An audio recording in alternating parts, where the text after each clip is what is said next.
that before. Like, actually, no. No. We just understand the struggle, right?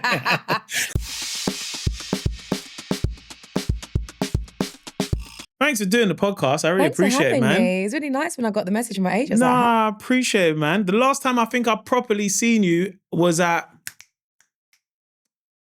Soccerade.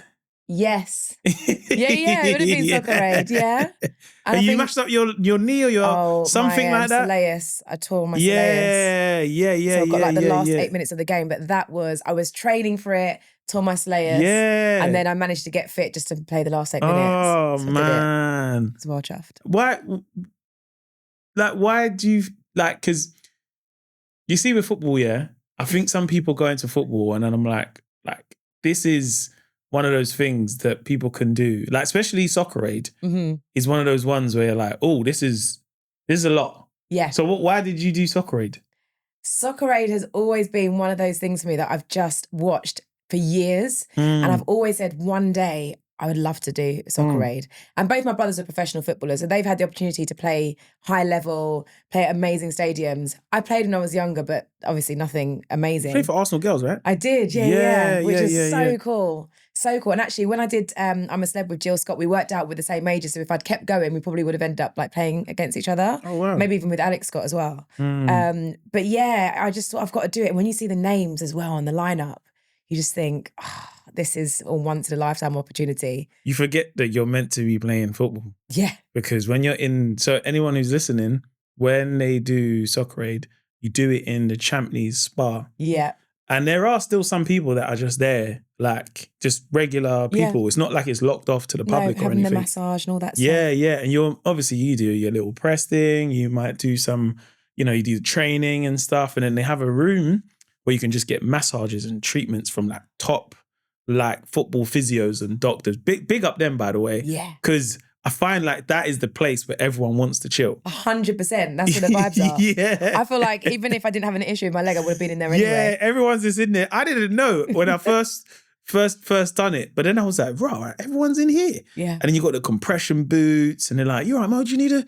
And I'm like, I don't, but why not? Let me just get one anyway. They're there. Yeah, yes, yeah. How did you find that experience? Did you enjoy it? Oh, I loved every minute of it. I didn't even think I was going to get to that point because of the injury. And I remember them thinking, we might have to find someone else. And I was like, there's no way. Because I made history that year being the first non-professional to ever play in Soccerade as a female. So I thought, I'm not losing that title. I have to be there. Yeah. And I think it was just the randomness of at like 2-3 in the morning, I'm playing that, what was the game with Usain Bolt? When the lights come on, you got to get your reflexes. Yeah. We're like tapping the lights and I'm just looking around, I'm thinking of hanging out with Usain Bolt. I've got Bugsy Malone there, I'm with Jermaine Defoe, I'm with all these huge people around me, and little old me is there. It was a moment for me where I thought, okay, I've obviously done something right in my career that I get to hang around with these people and they see me as one of them. Yeah. So it was amazing. Now, big up your brother though. I played football with him. We done this thing with Crystal Palace. Yeah, it was the goals for Gosh, wasn't it? Great Ormond Street Hospital. I don't think it was. No, no, that was at Wimbledon. No, it was a different one that you guys did at Crystal Palace. Yeah. Yeah. And I remember your brother was like, what's going on, Mo, man? What you saying, bruv? Yeah, man. Yeah, my sister Scarlette, innit? Yeah. And I was like, yeah. But I was like, I know your face from somewhere. But you can't, you're trying to correlate where you know the person from. Yeah. And then he started kicking ball. And there's one point where he was playing football and I was like, oh, okay. When it all starts coming to you. Your brother's good though. Yeah. He used to play for you're like, hey, calm down, bro. Calm down, man. But what you say that, he then did the Gosh one, the goals for Great Ormond Street at Wimbledon, AFC Wimbledon, and he tore his soleus. And literally about, I think 4 weeks later, we were going on the run for Celebrity Hunted. And I just remember seeing him just drop and there was no one around him. And I thought, oh, shit, he's done it now.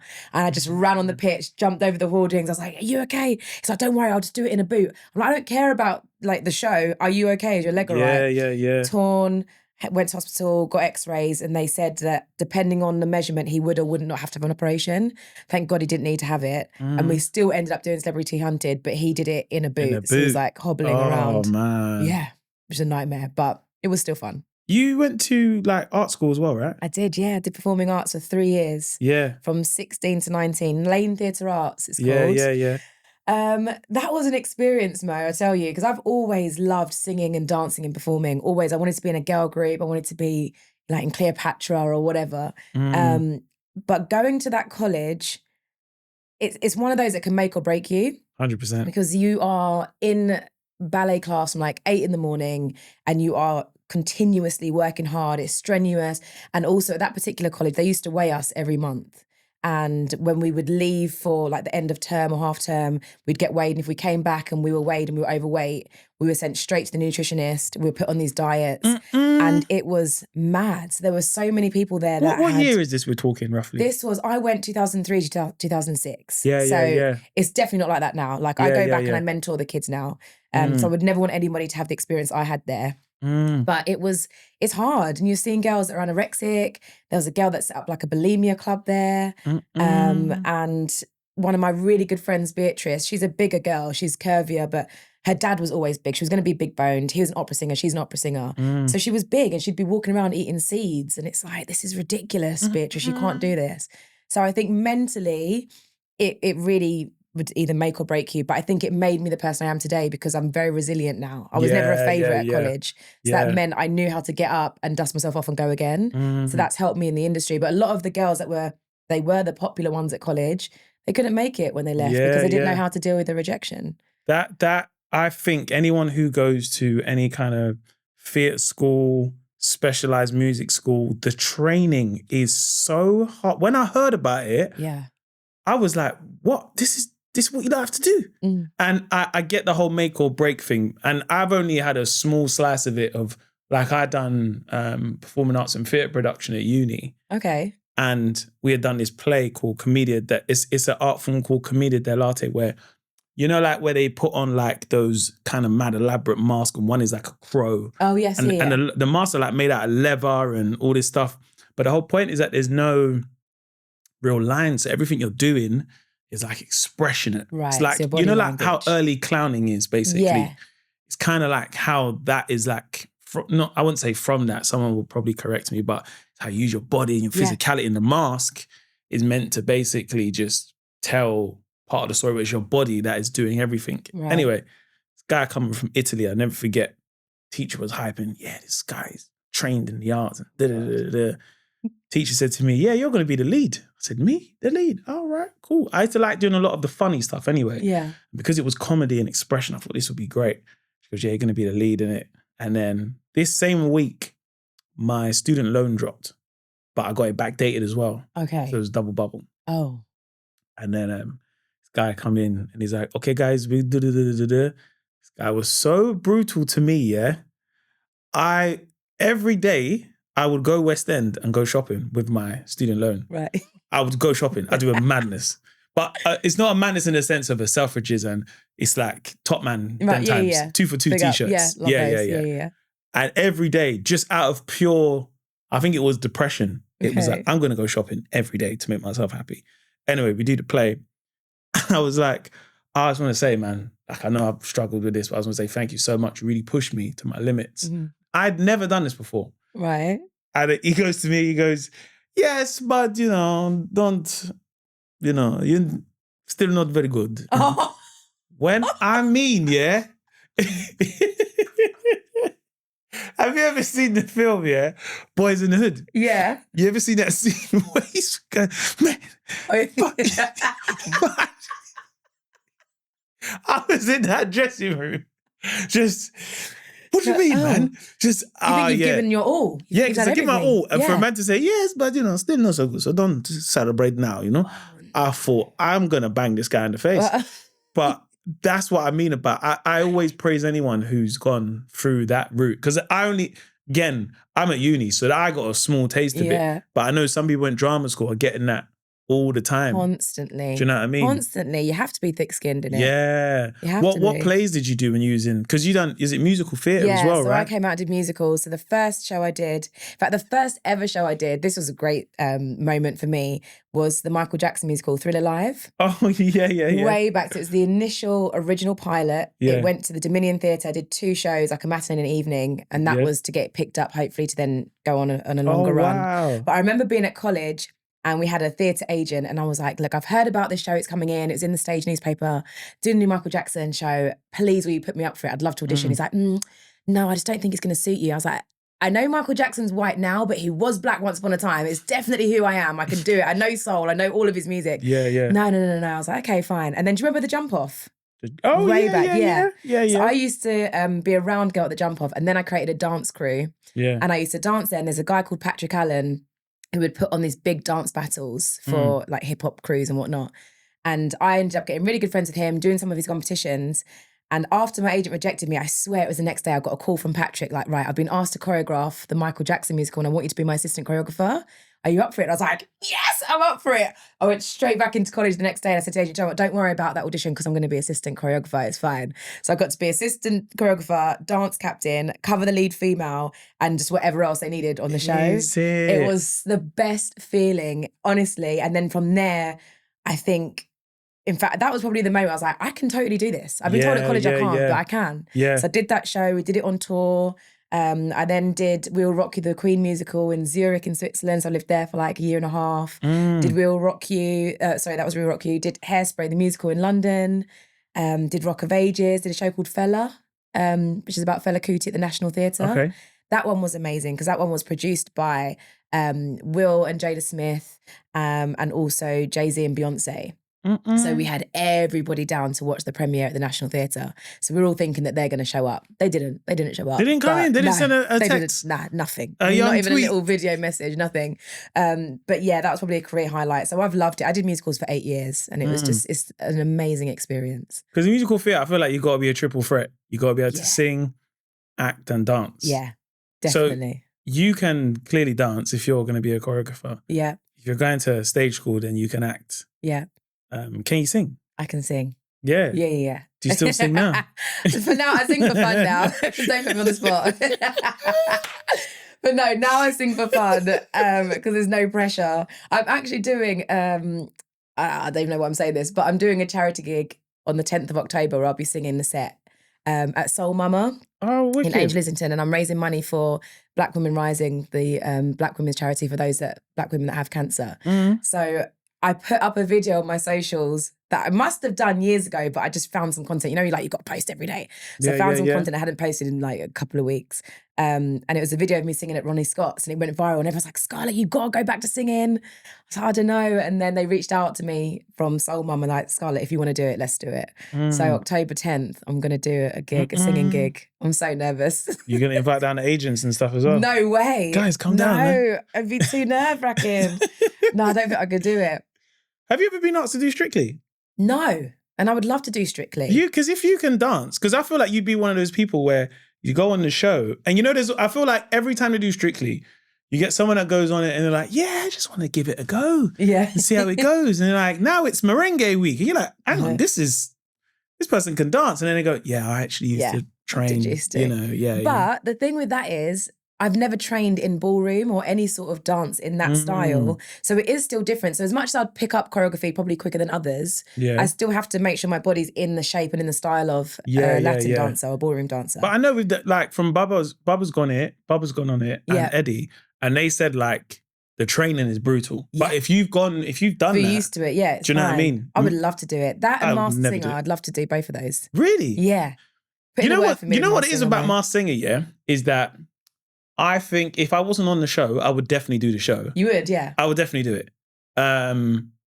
But from what I've heard, everyone says like, yeah, like as much as you're like, oh, I'm going to sing, you're like, people take it very seriously. Yeah. Because I think the first like week or two, you're like, oh, glad to get it. And then I think it gets very competitive. Okay. So I was in Australia with Example and he was on it. He was, I forgot who he was. I think there was like a bear or something. Okay. And he was like, bro, like, I've done music for years. I've never been more competitive. Really? Than when I was on that show. Because now I want to get through and I want to Why is that? Is it because you think people don't know that it's him, that he wants to just anonymously be better to get through? I don't know. There might be like a element of a musician that wants to do that. But also, I would be the same. I'd be like, bro, I got through it. Got to do it. Got to keep going. I kind of want to win, you know? Yeah. You know, you're like, I wasn't bothered at first, but you're like, But now you're in it. yeah, I'm like, I kind of want to win this, you know? It's a bit like soccer aid where you're like, oh, I'm here for the vibes. And then then you're like, hey, like, I know what it's like to not win. Yeah, exactly. No, I'd love to do both of those shows. Would love to. Yeah, you'd be good at them, man. Yeah. You're putting it out there, bruv. Put it out there. That's me looking at the TV people that Thank you. potentially watch it. Okay. I don't know if they watch it, but... We'll send them this snippet. Yeah. We'll just chop it up and send it. So how do you get in from what you do now? Mm-hmm. How did that then change? Like, what is the moment in your life that changed for you, you know, hosting and presenting the shows you do now with like property and travel and stuff like that? It was a big shift, actually. So I would be backstage, like interviewing my friends just for fun. Never really took anything seriously. And then the last musical I did was the X Factor musical called I Can't Sing. So Simon Cowell produced it, his company Psycho Productions, and Harry Hill wrote it. Cynthia Erivo was the lead. I was her understudy. And yeah. And I mean, she's taken off now. She's huge. She used to do poetry back in the day, you know? Did she? I didn't know that. Sunday show. No way. So why is her Sunday show in Central? She used to do poetry. I can't say like she'd do bare, but I remember like she was on the lineup a couple times. Oh, wow. Yeah. She's always been driven. That's the one thing I'll say about Cynthia. We would finish a vocal warm-up and she goes to a room, she has like another half an hour. We finish physical warm-up, she goes for a jog, or in between shows, she's going for a run. Like, she was just dedicated to the cause. She knew what she wanted.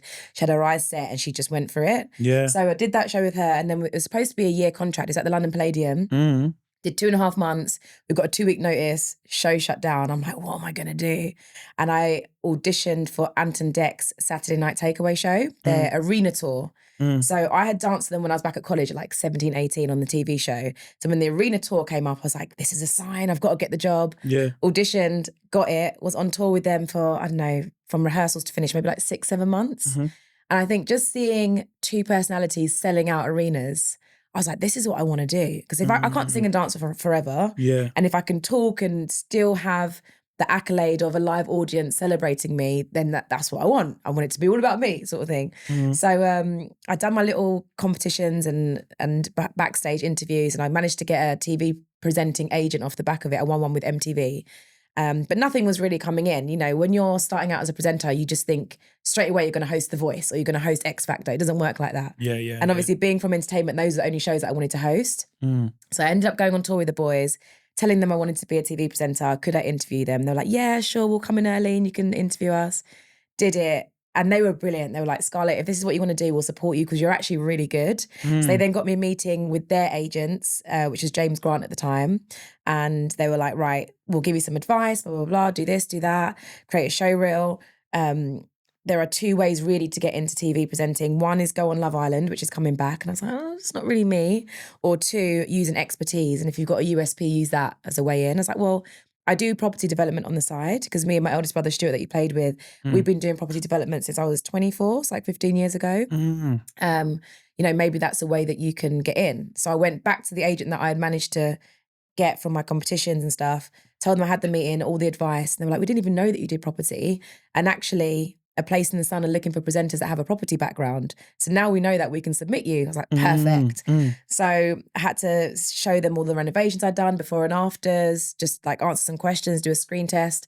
And I think in the space of 10 days from the screen test, I found out that I've got A Place in the Sun. Oh, wow. And that was like my first ever presenting job on the most prestigious daytime show ever, a show that I've watched many, many years. And I really cut my teeth on that show. Like, it was brilliant. I started that in 2015. Yeah. I did it for about 6.5 years. It was so good. One thing I need to ask, A Place in the Sun, yeah? Yeah. I've always wanted to ask this. So, boom. People are putting in these offers, yeah? Yes. And they're like, yeah, it's been accepted. Yeah. Now, I know how TV works. Like, what's going on behind the scenes? Like, is it just like, listen, for the cameras, it's you got real. you got this offer. But off the back of it, you're like, I can't fucking afford this. you kidding me? It is actually real. And I'll never forget my first episode, or it might be my second episode. I was in France. And I always thought the phone calls were fake when I watched the show. Yeah. So I'm talking to a French estate agent, no idea what he's saying. I'm like, okay, great, put the phone down. And I'm thinking that we've got a done deal. So we're still talking, so what are you going to do when you move it? And we're still not hearing back from the estate agent to like confirm everything. So then the assistant producer has to call. And where I thought he'd accepted it and he was just confirming it with the other party, he had basically said to me that they're not accepting it. It was too rude of an offer and don't call back. And I had no idea because I didn't speak French. I was like, oh no. We managed to get them back on track. And I think we actually managed to sell, get the property sold, or they managed to buy it. But there was a lot of like smoothing over, and because I think with that show, because it's always repeated, people think they can put in offers that are so low from like 2015 or 2008 when the crash happened. They don't exist anymore. You're not getting a house as 5 bedrooms by the sea for 25 grand. It doesn't exist. I always watch that show, and I'm sitting there like, what you want? And what you're looking at, we've always wanted a pool like somewhere close to like the beach. But these are multi-million-pound villas. And your budget is £55,000. It's not. It's not going to happen. You might be able to get an extension with that money, but you're not getting the property. As a presenter, in someone who does property development, do you ever like talk to people on the side and you're like, listen, 100%. I'll be real with you, like you coming in with 55 is a disrespect. Yeah. Like, for what you want, you ain't getting this. Right. So what I would do you ever do that? 100%. And I think the longer I was on that show for, the more I felt I could say, look, that's rude, as an insult. If you go in with that offer, they're just going to laugh you off the phone. There's no point. So let's meet around, we know what their lowest amount is. Let's not really take the piss. Let's go a little bit lower and then maybe meet in the middle. But you can't just go in lowball because it's just ridiculous. Yeah. What's the biggest misconception people have about buying a place abroad? Because I feel like everybody wants one until you have to realise that, the one thing you probably want to do is learn the language.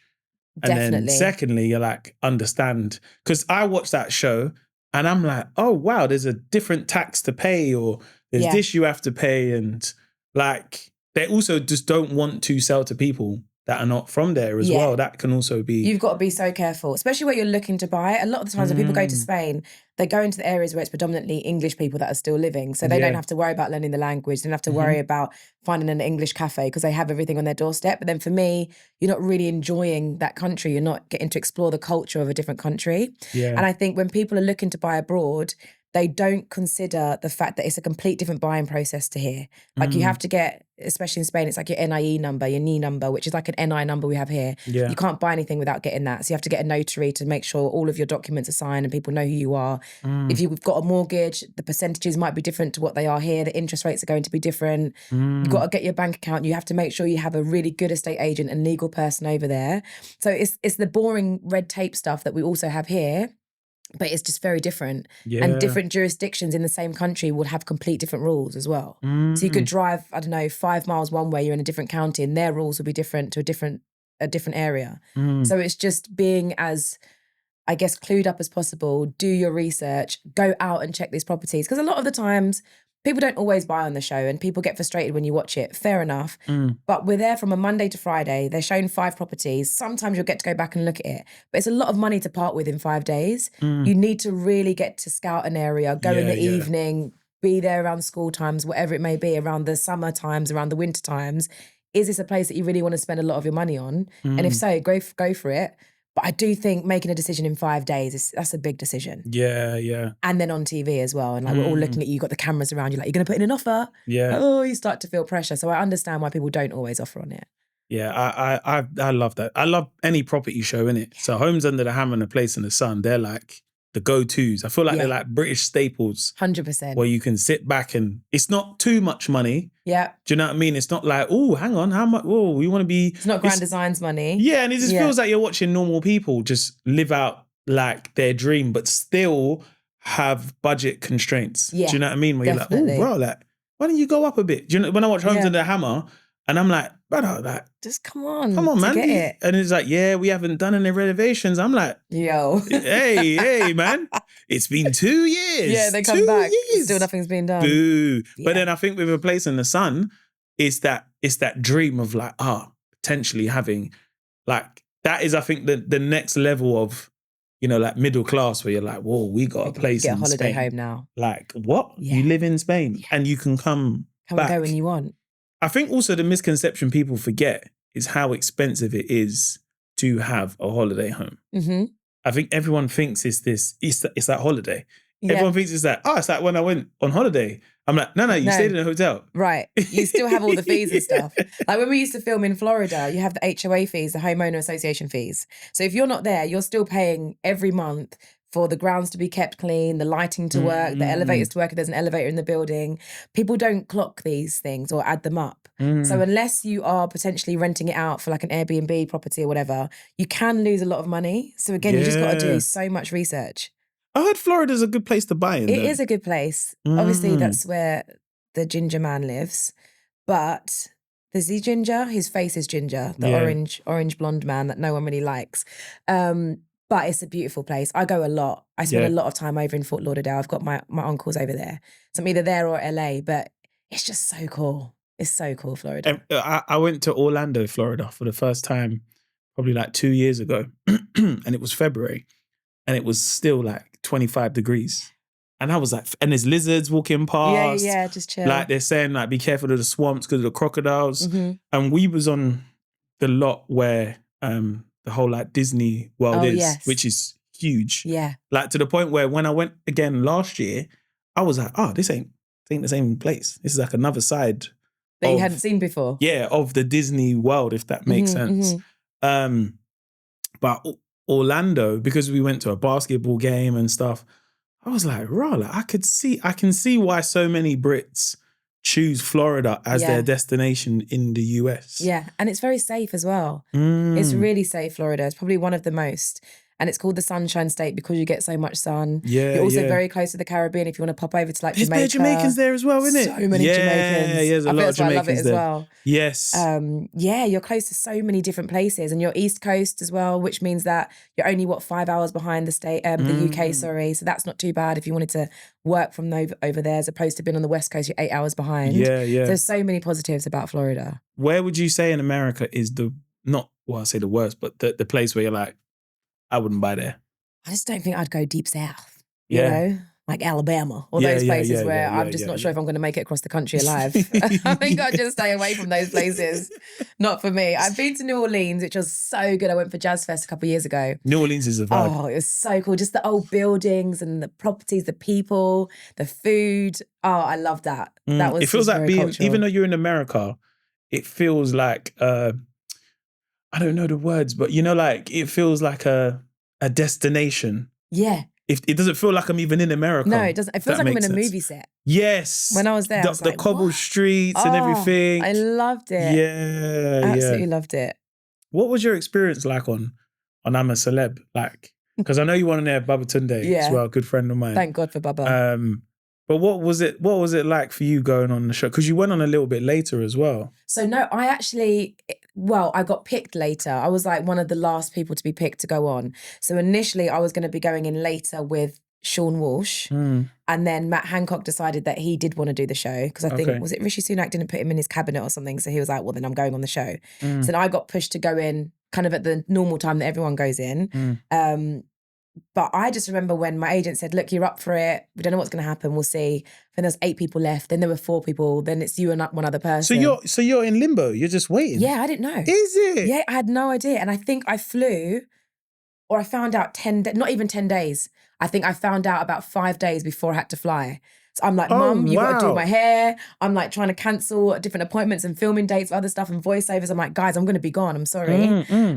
Packed my bag and that's it. I was off to Australia. But it was so good because again, like with Soccer Aid, it's a show that I've watched for years, and also having been in this industry because of Ant and Dec helping me, to then be able to be on their show was like a real 360 moment for me. Yeah. So to get over there, I mean, I had the best time, probably because I didn't have to eat anything bad or drink anything bad.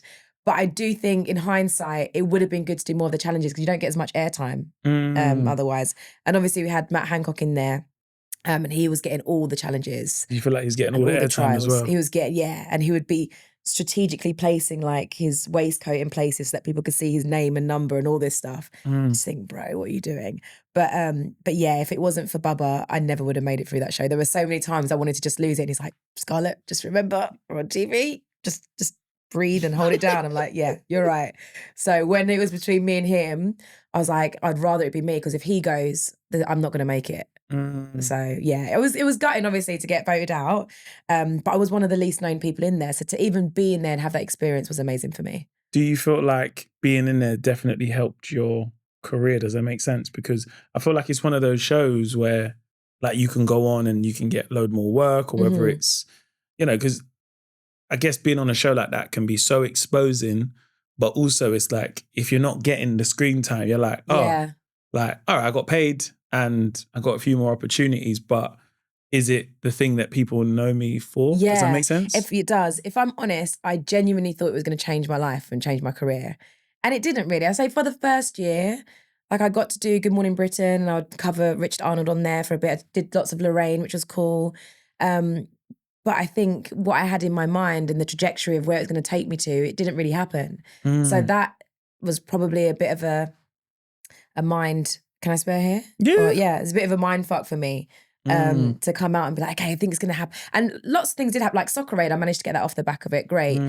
But I think it didn't take off my career as much as I would have liked it to. And then there is that mental reset of, okay, that's fine. Just you're a bit more known now, but you still have to work on your profile. You still have to work on your shows and stuff. So no, it didn't do what I thought it would have done, but it's still something that I would never change for the world. Yeah.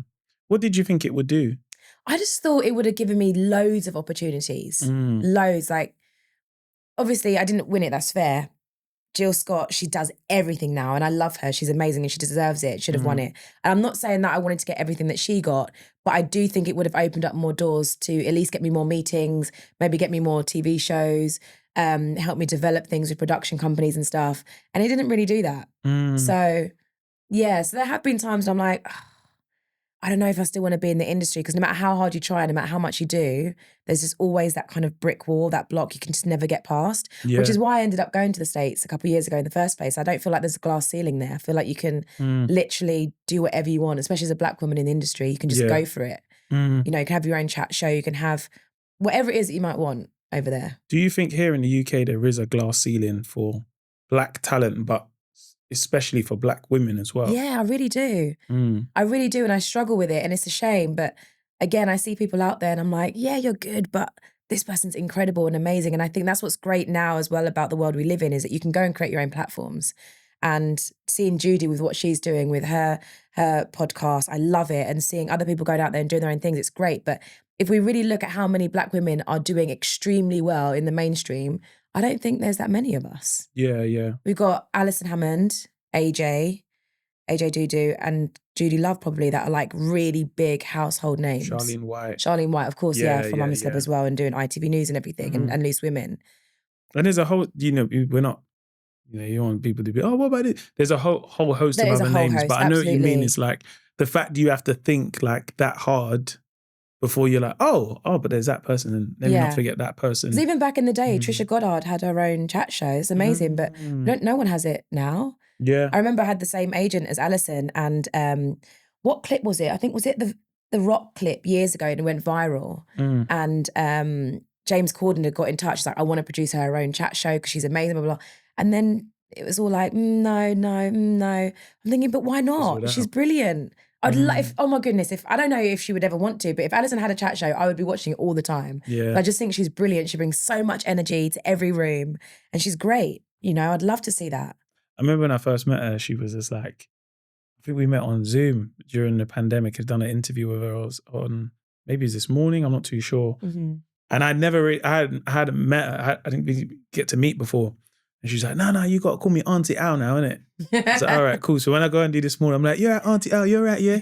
How you doing? You okay? And you know, it's funny, yeah? Because like, I don't know what it is, yeah, but I feel like within the industry, yeah, like if you go to maybe like an award show or, you know, a TV show, like from my experience anyway, like black talent, it just feels like I'd never met someone, but I just feel like I know you. Just know, yeah, you know 100%. me. Yeah. Would you ever get that thing where I'm like, yeah, Auntie Al, you're like, oh, so you guys met before? Like, actually, no. No. We just understand the struggle right now. We've both been through it. We know it. So we support each other. We know the struggle right now. So true. It's so true. So what would like in some ways be like your dream? Because you go over to America a lot. Yeah. Have you found it more like have you found more success over that side, or do you just feel that you're more listened to? Because I know what it's like to go over there where you can feel like a small fish in a big pond. Yeah. But there are some benefits to that. I've found anyway. 100%. And I quite like that because then there's no expectations on you then. You can just go in and meet with the people. It's like, right, these are my credits from the UK. So you know that I'm someone. You don't know me here, which means that it's a blank canvas. I can build whoever I want to be and whatever I want to do here.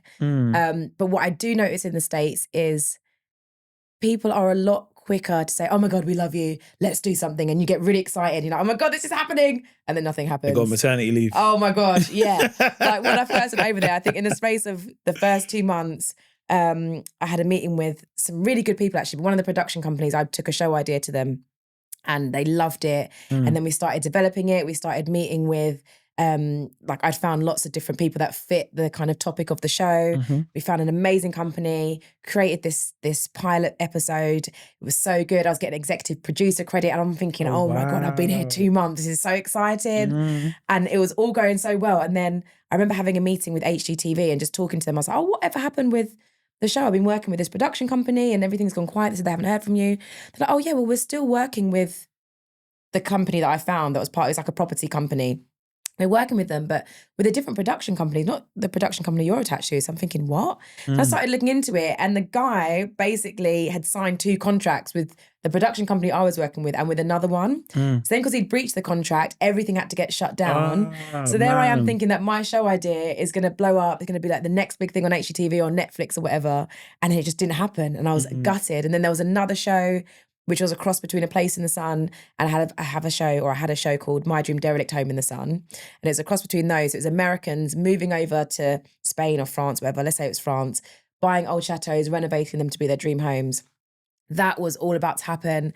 And then because that was for HGTV, it was Warner Brothers Discovery, it was like the umbrella. Yeah. They then split, so then they had no budget for HGTV and definitely no budget really for them to do anything abroad. So again, that was something I was attached to, like, yeah, we're literally just waiting for the green light. That didn't happen. So the opportunities really are there. And that's in the space of probably overall maybe like a year. Yeah. But for all of that to have happened so quickly, it was amazing. I think if I was still there now with the networking I was doing, I would like to think I would have got something by now. And I've done little things over there. Again, not as much as I would like to have done. Yeah. But it's hard when you're forward and back. Because I still got to come and film my TV shows here. So you're out of the loop for a bit. Then you've got to go back like, hey, I'm back. And what else is there coming up? So it's a bit tough. I've found from my experiences over there with agents, I feel like they want you to be there and live there. 100%. It's all good you sending me the thing, but I'm not there. Yeah. And then I'm trying to make it work with what's going on here as well. Yeah, they can't do that. And they quickly forget about you. Exactly. You can send an email and you're like, oh, yeah. what happened, bro? Like, who are you? Hey, but then when you're there, oh my God. Yeah, I love you so much. Scarlette, you will be great for this. Oh my God. Yeah. Like, I was just thinking of you for this project. This just came in. And I was like, we've got to get Scarlette Douglas on this thing. Oh my God. It's a no-brainer. You're like, and then you get gas. You're like, oh yeah? Oh my God. All right, cool. Yeah. So listen, I'm going to get you guys a meeting. And but honestly, like, you're amazing. Yeah. Like, what the hell is like going on in the UK? Exactly And you're sitting there like, wow, you are really blowing the fire up my arse right now, you know? And then a week goes by. Nothing. Tumbleweed. You know what's mad though, I think over there, is you ever been in a meeting, And I found this when I feel like when I first went there, as opposed to probably when I then left my agent, it was 2 different modes. That's when I first went there. The name drops they were dropping, Oh my gosh. You know, like when you said I'm a celeb, Yeah. He's like, my life's gonna change. Yeah. The way they was dropping these names, I said, what? But you gotta be composed. Yeah, it's cool because you're also the big celeb. They're dropping names like, well, listen, it'll be great because like, oh my God, like, and then they'll do this whole where they go, oh my God, because like we've got to get you like set up with like Will Smith's company. Like he'd love to work with you because like you're a comedian, right? Yeah. Yeah. I'll do comedy. Okay, great. So like we're trying to get that meeting with Will Smith's company and like Will, like I know Will, and I'm like, I'm gonna meet Will Smith. Yeah. No way. My gosh. To the point where when I left my agent, I said, brother, come on, man. Come on, man. Do you even know Will? Like, seriously, have you ever met him? Oh my God, like, because Will Ferrell's shooting something and you would be great for it? Bro, come on, bro. Let's get me the stuff you know you can get me. Yeah, let's be Don't do real. this, Will Ferrell, because I've met, like, I wouldn't say I've met him, but like I've met, like, he's someone who runs his production company. And, I'm like, this is great. But then after that meeting is done, Nothing. I had never heard from them, you know? Nothing. I remember my agent over there, when I first had the meeting with her, she's like, we can get you on, Dancing with the Stars. I'm like, oh my God, amazing. Because I can't get on Strictly Here. That's great. Yeah. So then I have like a catch-up meeting with her, which happens very rarely. And I was like, okay, so what about, this must have been a year and a half later. So what about Dancing with the Stars? No, this is not, you're not that kind of celebrity right now. I'm like, but you were the one that told me you would get me on the show. So what are you talking about? They do sell a dream. And as of yet, the dream is yet to be seen. You also find when you go over there, when like when you do a meeting here, the meeting here will be like, it can go on for about an hour and a half in Soho House, vibing. Yeah. We do a lot of pre-talking here in our meetings. Oh, how you been? Yeah, not too bad. Buffering up and stuff. The weather conversations can happen for so long. Minutes, yeah. Oh my God, and this heat wave. And we had to buy an aircon unit. We've only bought the aircon unit. Turns out, wrong bloody unit. Oh my God. And I'm sitting there like, yo. Let's just talk business. Come on, man. I'm on the clock, man. Whereas like, and it's like, well, great. Well, that's, we should definitely do it again sometime. sometime. Yeah. And then 6 months down the line, they're on maternity. Yeah. That's it. They've gone, they've left the company. They're doing a startup. Yeah. Start my own company. Great. What ideas have you got? Bro, what about the ideas from last We had a whole conversation about it. In America, these men, you've got 45 minutes. Top. Straight to the point. Yeah. So, like, tell me about yourself. Yeah. And I'm like, what? Bro, you want to talk about the weather or something, bruv? No, it is. Like, what show ideas do you have? Yeah. Let's go. Okay. And do you ever do that thing where they go, Yeah. You're like, what is that? Is that a good thing or a bad thing? Okay. Yeah. Well, we would love to think on that. I'm sitting there like, okay. Brother, it took me an hour to get here. You can't... In LA traffic, Yeah. To and do when 1 they're mile. gone, they're gone. And it's funny, I've been in some of those meetings where you'll be in a meeting and someone will come in. Oh my God, I'm so sorry. I just had another call. I'm Damien, by the way. I run the company. Great. Lovely to meet you, man. Boom, boom, boom, boom. So, oh my God, I've seen some of your work. Great. I actually got ahead because I've got another meeting, but great meeting you. You're like, who the fuck is this guy, bro? Who the fuck is this guy, man? Because I don't know if I need to know you or if you're just coming in to be nosy. Yeah. Yeah, no, America's just a different you landscape. have to be real ready for it over there. Would you move out there permanently? I would. That was the plan initially. And then I was back and forth because of, as I said, my show's here. Yeah. But I've met my partner now. He doesn't want to live in the States. And I get it. He had an experience there as a black man a few years ago. And he was like, I just don't want to be there. And I would never want to bring up little black kids there. And I'm like, I hear it. But I guess it's certain places that you go to. So I don't know if I'd ever live there permanently. And also I don't feel like, especially LA, it's not the LA that it used to be. So if it was to be anywhere, I mean, we spoke like Houston maybe, or where we also be saying like Boston, Atlanta. Yeah, definitely Atlanta. Loads of opportunities there. But would I live there permanently? If I was still single, probably. I do love the States. And I used to go all the time when I was a child. I used to go and spend my summer holidays in Miami because I've got my aunt and uncle over there. And I used to love it. And just think I was like a little American person that was just born in the wrong country.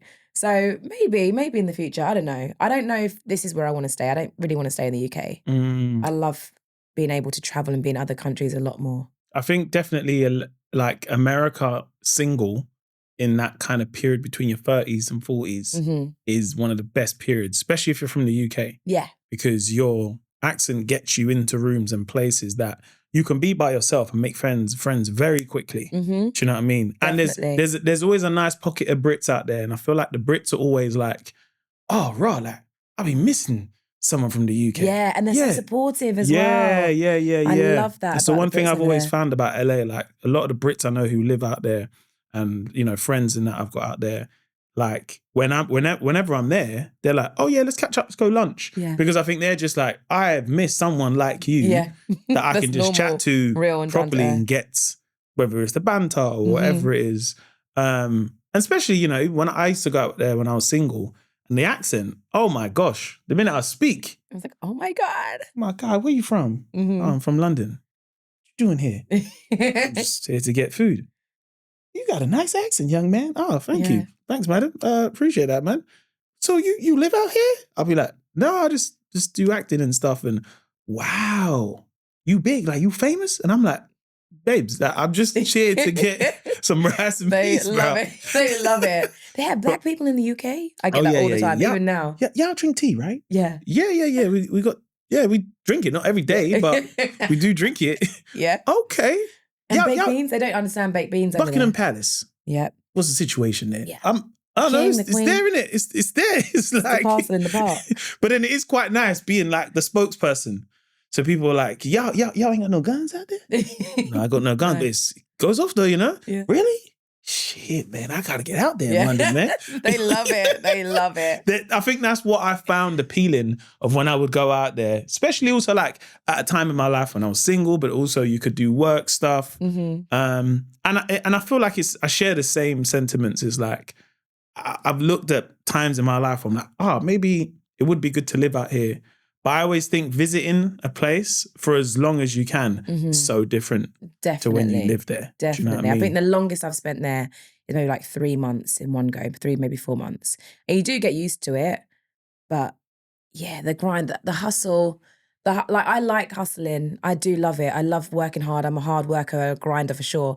But it's a different kind over there. And I don't know if I could physically keep that up like for long periods of time. Like living there constantly. Yeah. And that grind day in, day out. Like I do love that everyone's nice to you in LA, but they're always nice because they have an ulterior motive because they think that you might be someone that can get them somewhere. Yeah. Like that is draining after a while. After a while, man. So listen, man, I'm thinking of coming to Europe, man. So I stay with you? Yeah, What? no, I've definitely just met not, you. bro. Definitely not, man. I don't know you, bro. It's not happening, my friend. So like where you are now in your career, I feel like you found the perfect sweet spot because you know what you want to do. You've been able to do the shows where you're like, I think something more would come of this. And okay, it didn't, but I still have other options of what I kind of want to do now. Yeah. Especially, what you do with your brother as well, of like property development and stuff. And there'll be a lot of young people listening to this now who can't get on the housing ladder as well. So do you think that like, as you kind of progress in your career, is that somewhere that you kind of want to, like, do you see a gap in the market in there somewhere where it comes to like advice or even just having, shows that are just like, look, because you and your brother have your own show, but also stuff that feels like it is speaking to an audience who are just like, I'm not getting on this property. Because I think for a lot, and even for myself, before I bought a house, I was like, how is this going to happen? Because when I asked my accountant, where can I buy? He was saying places. I said, there? Blackpool? I don't know about that, All right, thanks. Yeah. It is really hard for the younger generation now to get on the property ladder. And I think that's why, well, Stu and I, obviously, with our property shows, we just finished filming a series 2 of one of them, Can't Sell Must Sell, which is great. But we do notice how many people come up to us and they're like, oh, I love what you do, but I would never be able to be on your show because I don't have the money to even buy a property. And I think we've worked with a company now that is an educational company around property and the different ways that you can be involved in property, different strategies. And I think people need to understand that you can still be involved in property even without any money. There are like NMD deals, so no money down deals. There are rent to rent deals. There are a lot of people will rent out a property and then they'll Airbnb it off the back and make extra money coming in. And I think that once people understand there are ways of doing it, and you may not be cash rich, but you're time rich, then you can do a JV with someone. You can do a joint venture. Yeah. It might be that, I don't know, your mum has just retired and she's got a lump sum of money. She doesn't know what to do with it. So then you can say, right, let me take that, I'll invest it. Obviously, make sure you're doing your numbers, you're doing your research because you don't want to lose your mum's money or anybody's money for that matter. Yeah. But there are ways that you can get into property without having to have the money and huge amounts of it. And then the more you do that and the more you can acquire more here and there and your profits, the more you're then likely to be able to buy your own place. Yeah. So I think it is important. And people always ask if Stuart and I do mentoring, and we actually don't, and we probably should. And maybe now that we have a bit more time, maybe we will. But I think teaming up with the educational company, that's really good because people can go on those boot camps, they can work out what they want to do. And we get involved with that as well. So yeah. And I think definitely something within our community, because I feel like sometimes when yeah, and I'm kind of speaking for myself in some ways where I feel like when we get money, it's like, why? Me want to get a new Nike boots. Yes. Do you know what I mean? It's like, I'm going to Right. buy it, going to spend it on materialistic stuff. Yeah, something that's right here, right now. We don't think about the long term. Yeah. And it was the same for me when I first started doing well. The last thing I thought of was like, let me invest this money into fixer upper or anything. I was like, nah, we're going Hattons. Go get me a nice watch first. Yes, You sir. want to get the trainers, you want to get the car, you want to get everything else. Yeah. Probably. And then the house is last because, and then even when you do get the property in the house, I feel like sometimes is this pressure of like, oh, I've got to get a nice little flat in Canary Wharf. And, you know, you can, where sometimes I feel like, and there is a generation now who are into, you know, I bought this place in, I don't know, in Wales and it cost me this and I'm going to fix it up and stuff and people are seeing that. But I guess, is that something for you to look into, whether it's doing something with your brother, but also, I don't know, whether it's TikTok or YouTube and social media? That's a good shout, actually. That is a good shout because, again, I said people always reach out to us and ask us questions. And I do think it's important that people really think about their future and not the here and now. And we always say, when you start, everyone has to learn how to crawl before they walk, before they run. So when people are out here like, okay, I want to get into property development, I'm buying this big 3-bedroom house and blah, blah, blah. Why are you starting there? Let's start with a studio that's maybe got a big enough floor plan that you can turn into a 1-bed, or let's have a look at a 1-bed, let's turn it into a 2-bed, whatever it is, start small. Like I said, accumulate that money and then go big. But everyone wants the instant lifestyle like we see on social media. Yeah. And it takes time. And I think when we look at our parents and what they did, they always taught us to save. They didn't really invest like that. Now our generation is learning to invest, whether it is in stocks and shares, whether it's ISAs, whatever it might be, property, artwork, whatever people think that they want to invest in. Do it because it's so important and it's going to help you in the long run. And then you can get your watch and your trainers and all that sort of stuff. And maybe there is a show that Stuart and I need to do about that, where we help people really understand the mentality of what do you want, what do you need for your future. Let's not look at just now because hopefully we have many years to come, you know? Yeah. Even with, sorry Mo, there's a show that was in the States called Marriage or Mortgage. And it was about couples that like really want to get married. Cool. You can spend 50, 60 grand on a wedding, or 40, 50, 60 grand on a wedding, or you can use that money as a deposit for a property, which you could then do up, you know, release some equity from it, that value goes up, then you can have the wedding of your dreams or whatever it might be. Yeah. But are we really throwing loads and loads of money at one day? Or we can be spending money on something that's an investment that can get us something else and so many other days. Yeah, of course. I think those are the things that people need to really think about and consider. Like, I'm planning a wedding at the moment with my fiance. I don't want to spend thousands and thousands of pounds. I could if I wanted to, but what's the point? Yeah. I don't want to do that. I'd rather invest in another property to do a renovation, to sell that and keep going, you know? Until the photographer gives you the quote. You say, what? For pictures? Nah. Come on, man. I can get someone to do pictures, you know? Literally, I'll just get my mum to do it on the phone. It's fine. Most of them will probably be of her. How much is the cake? Nah, man. Take some tears off. We Yeah. just need 3 tears. Yeah, that's fine. I heard as well, wedding cake, you can get the fake wedding cake that is just a slice. Yep. I didn't know and this. they have the real cake already cut up for you out the back. Yes. That's the way forward. Yeah. Because why are you paying for the whole cake? Like, it's too much. It is too much. But then also, I don't want no one to realise it's a fake cake. No, you just got to cut it from the back. I know, but you know that someone will be like, hey, let me oh, hey, brother, hey, these people bumped you, bro. They give you a fake cake. Is it? You got to act shocked. Like, Swear. no way. Say swear. I'm gonna message them. No, I'm gonna talk to my man now. No, hey, chill out. Fine. I'll chill out with all that, man. Oh, Scarlette, man, it's been a pleasure to have you on the podcast. Thank you. It really is, man. Just obviously, like, your journey's like super inspiring, but also like what you do with, like, you know, property and stuff. I think that stuff is worth its weight in gold. And, you know, there's so many people that will watch you, you know, do things like I'm a celeb, but the amount of people that are probably like, you know, tuned into your journey of, you know, oh wow, like I want to get into this. I don't know how to do that. But also the fact that you have, it's not even a side thing, but you're like, oh, I've got this that I do. Yeah. But also I've got this. I've got loads of So different if things you want to do. give me a ceiling as a black woman in television, that's fine. Yeah. But I'm over here fixing all these doing properties, things. you know? Yeah. It's all right. It's like, and I think that's so, I feel like there's such a generation of, you know, of young black women who are going to get into this world of television, and to have that of like, yes, you know, I have the opportunity to want to go to America and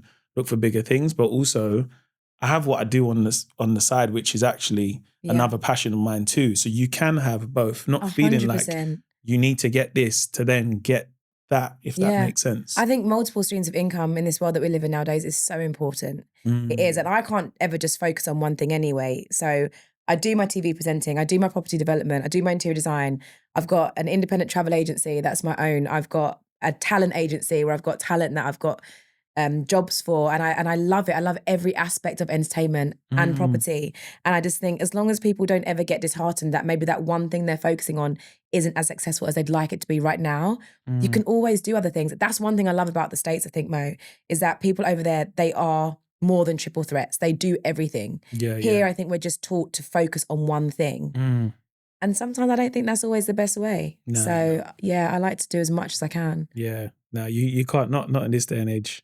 It's been a pleasure to have you on the pod, though. Yeah, it thanks, really Mo. is, man. And yeah, I hope so many people will enjoy this conversation. So this has been your beginning, middle, and end. Thank you very much, Scarlette Douglas. Whoop, whoop, whoop. Hey, what's up, people? My name is Mo Gilligan. I just want to thank you so much for listening and watching my podcast. Now, a lot goes into making this podcast, as you can imagine. I might be the person that's in front of the screen, but it's really about the people that are behind the cameras. And what I'd really appreciate, what you could do for them is, one, give this a like. That would be great. Hype it up. That would be amazing. But most importantly, if you could subscribe, if you could just hit that little bit just there and subscribe. The reason why that helps is it helps us build a community, what people like, what they want to see more of. And most importantly, it gets these podcasts straight to you. So you don't even have to look for them anymore.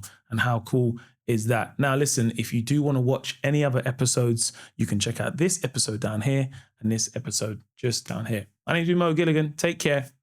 Peace.